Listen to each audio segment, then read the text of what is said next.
কবিতাৰ শিৰোনাম জীৱনৰ ডেউকা। কথা আৰু আবৃত্তিকাৰ জগতচন্দ্ৰ ভূঞা।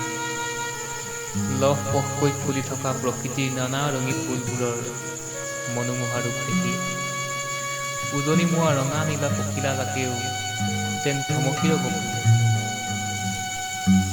আৰু ৰঙীন ফুলবোৰৰ ঠিকনা বিচাৰিছে। জীৱনেও যেন ডেউকা মেলি পখিলাবোৰৰ সৈতে বিলীন হৈ উৰিব খোজে। হেঁপাহৰ বাটত আন্ধাৰে আৱৰি ধৰিছে।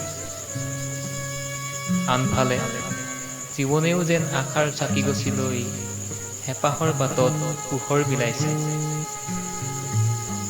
ক'ৰবাৰ পৰা অহা এচাতি অচিনাকি ফাগুনৰ কচুৱাই জীৱনক যেন ক্ৰমান্বয়ে আৰু আগলৈ উৰুৱাই নিছে।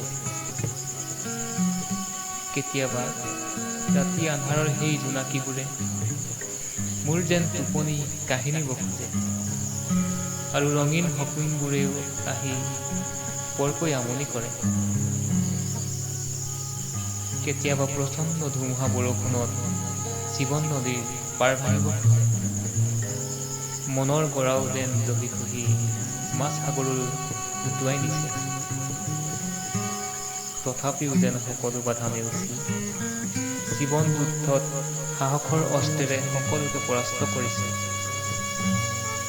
চাৰিওফালৰ আন্ধাৰ আঁতৰাই সত্যৰ সূৰ্যৰ উদয় হৈছে।